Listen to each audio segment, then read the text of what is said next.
choisir un plus beau décor, c'est sûr, mais écoute, ça va être ça qui va être ça. Aujourd'hui, je le sentais, puis c'était là qu'il fallait que je le fasse, mon petit message. Donc, et voilà, dans ma petite chambre. Donc, j'ai décidé aujourd'hui de... J'avais déjà fait une vidéo il y a quelques temps sur pourquoi j'avais décidé, dans le fond, le premier vidéo sur ma chaîne, c'est vraiment une vidéo qui parle de pourquoi j'ai décidé d'ouvrir une chaîne YouTube, tout ça, puis j'ai décidé de me lancer un petit peu là-dedans, pourquoi j'ai décidé d'étudier en naturopathie, pourquoi, tu sais, un peu ce qui m'a guidée. Donc, si vous voulez, vous pouvez retourner vers cette vidéo-là aussi. Mais aujourd'hui, j'avais le goût un petit peu de faire le bilan après. Ça fait quand même un bon moment que j'ai fait cette vidéo-là. Beaucoup de choses ont changé. Puis, j'avais le goût de faire un petit bilan, voilà. Pour ceux qui me connaissent bien, vous savez que dernièrement, j'ai eu une épreuve un petit peu plus difficile dans ma vie. Vous savez que j'ai perdu mon papa à l'âge de 61 ans, en vraiment pas beaucoup de temps. Donc, il est parti le 23 décembre cette année, l'année passée, finalement, en 2019. Puis, en quelques semaines, on a eu la nouvelle d'un cancer généralisé le 6 décembre. Et il nous a quittés le 23. Dans un état vraiment que personne... Je pense qu'on peut pas comprendre à quel point que c'est difficile de voir une personne qu'on aime souffrir comme ça. Surtout quand c'est ton papa. C'est quelqu'un que tu es habitué de voir fort, de voir au-dessus de ses affaires. Puis la génération de mon papa, c'est des hommes qui ont pas besoin de ça, eux autres, des médecins. Puis que, voyons, ils sont corrects. Puis on s'est rendu à l'hôpital parce que mon père disait qu'il digérait un petit peu moins bien. Puis il avait perdu quand même assez de poids. Puis quand on est arrivé là... Il a fait les tests, là, tu sais, juste la pression, tout ça. Puis ils ont dit, mon Dieu, les infirmières ont tous dit, mon Dieu, t'es top shape, ça va super bien ton affaire. Puis mon père m'a regardé, puis il m'a dit, non, on s'en va, là, je me sens bien. Puis j'ai dit, non, maman, papa, faut rester, juste faire sûr que tout est correct, tu sais. Cette journée-là, le médecin est rentré, puis il a dit, moi, je vois des cellules cancéreuses au niveau du foie. Il faudrait faire d'autres examens. Puis pas longtemps après, on a eu... cette nouvelle-là qu'il lui restait quelques semaines à vivre. Puis on dirait dans cette... je m'excuse, je suis un petit peu émotive.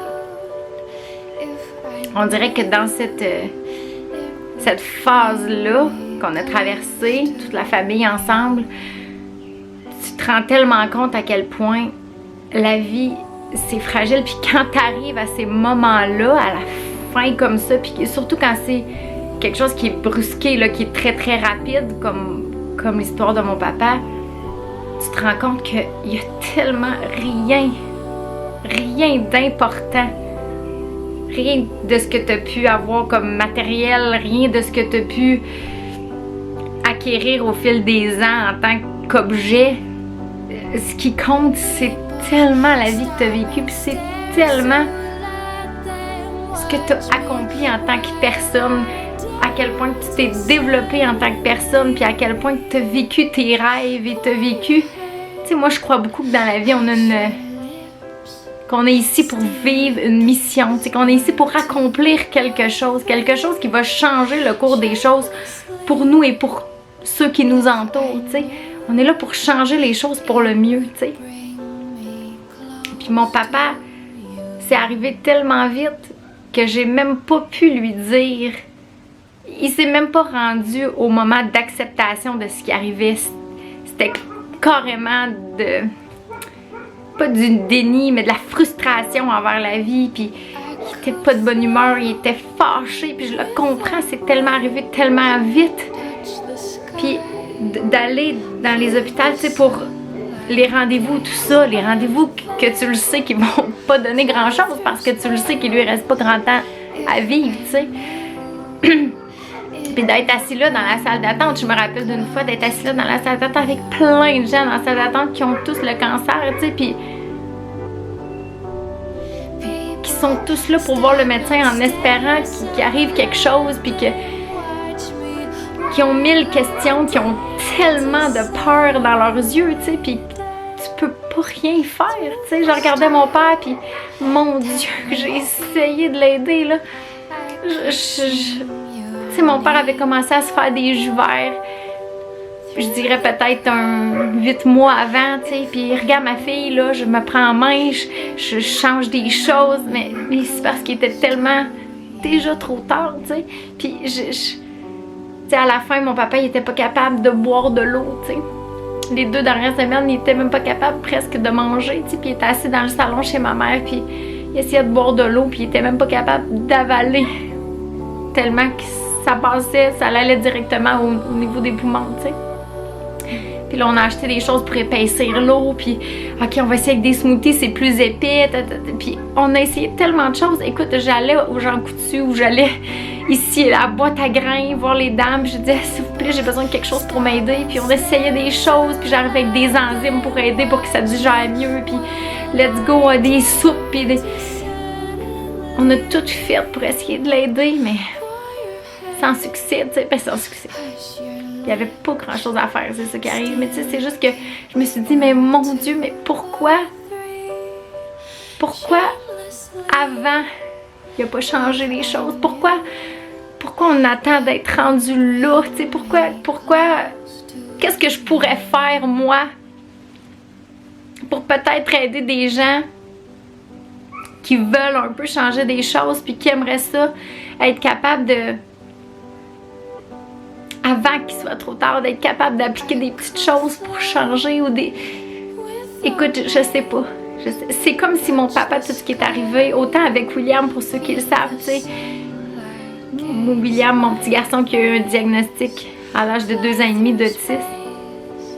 Puis que, encore là, avec l'aide de plein de gens, avec des changements dans son alimentation, avec beaucoup de patience, des pictogrammes, tout ça, on est venu à bout justement qu'aujourd'hui ça va très bien, tu sais, c'était un diagnostic très léger là, mais je me dis, je regarde mes enfants qui sont jamais malades, puis je me dis tout d'un coup que moi je pourrais aider justement, tu sais, tout d'un coup que je pourrais aider à réveiller quelques personnes ou à juste, pas réveiller quelques personnes, à guider quelques personnes dans leur vie en étant peut-être un exemple, tu sais. Moi, je pense que ma mission de vie, je l'ai trouvée il n'y a pas si longtemps. Ça fait peut-être 2 ans, peut-être 3 ans, que j'ai commencé à étudier dans tout ça, puis ça me passionne. J'étudie jour et nuit, j'adore ça. C'est quelque chose qui m'appelle, c'est plus fort que moi, c'est comme quelque chose qui... J'ai pas l'impression d'étudier, j'ai pas l'impression de travailler, j'aurais le goût de faire ça jour et nuit, j'aime ça, ça me passionne à un niveau. Puis c'est de là que tout ça est venu, puis on dirait que la mort de mon papa dernièrement m'a juste ouvert les yeux sur, hey, sais-tu quoi? C'est ça que je vais faire dans la vie, tu sais. Je vais partager ce que je sais. On a tous une opinion hein, dans la vie d'alimentation. Puis moi, là, je suis vraiment pas là pour vous dire vous devez manger comme ça, vous devez faire ça. Pas du tout, là. On est tous différents, on a tous besoin de différentes choses. Mais si jamais, par le partage de ma vie à moi, par le partage de mes habitudes à moi, par le partage de mon savoir à moi, si je peux aider une personne, je vais avoir accompli ma mission. Je pense que c'est ça le but de tout ça. C'est pour ça que je vous publie des vidéos comme ça, que je donne des petites recettes, que je montre un petit peu comment on vit, puis comment on pense, puis j'essaie de partager simplement qui je suis, puis de partager ce que je crois. Voilà. Donc, à partir d'aujourd'hui, je vais publier des choses, je vais partager des choses en espérant que vous, à la maison, vous puissiez peut-être appliquer quelques petites choses, ou même si c'est juste par plaisir d'écouter les vidéos, ou peu importe, au moins j'aurais accompli quelque chose, j'aurais accompli et j'aurais suivi mon chemin dans tout ça. Alors voilà, je t'aime mon papa. Merci.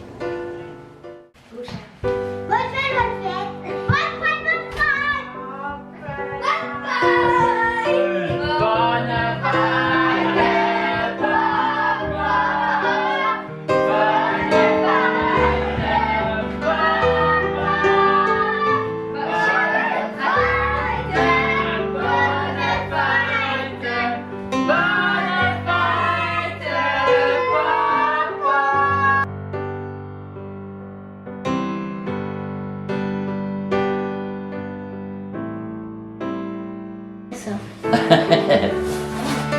Attends.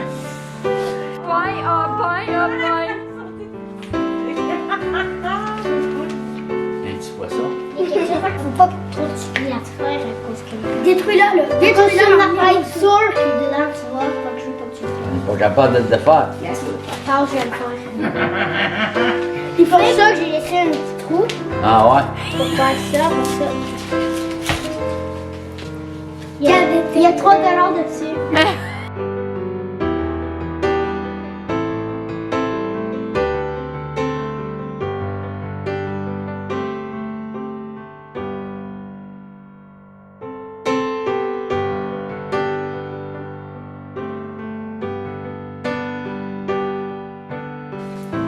Je sais. Ça, tu fais tirer, là. T'es chanceux, papa.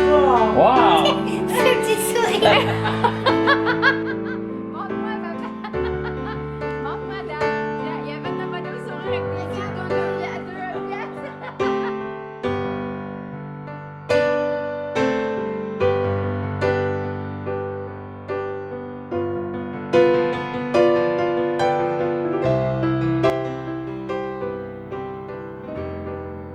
Bonne fête, bonne fête, bonne fête, papa. Oh!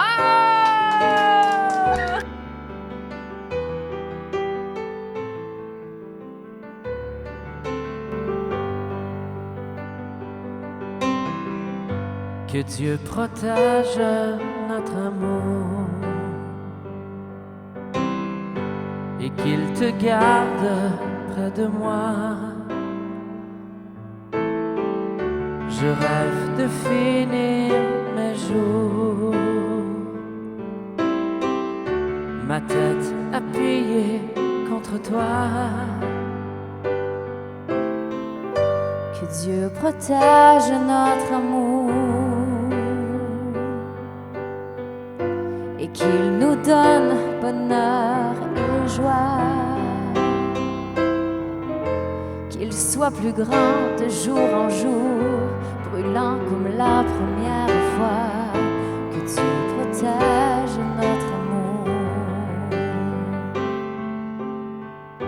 Que Dieu protège notre amour.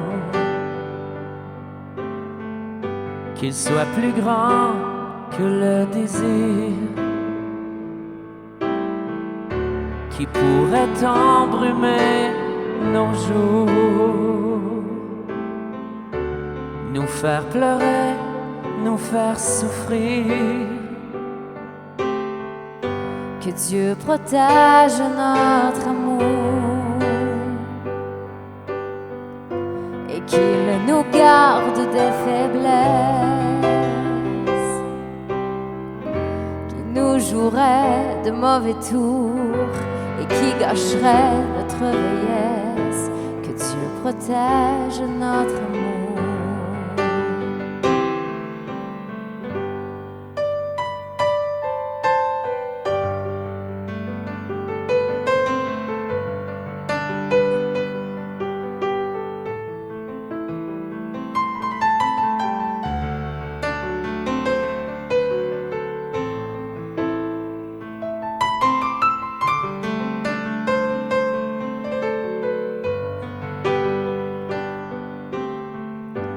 Que Dieu protège notre amour et qu'il nous donne bonheur et joie. Qu'il soit plus grand de jour en jour, brûlant comme la première fois. Que Dieu protège notre amour.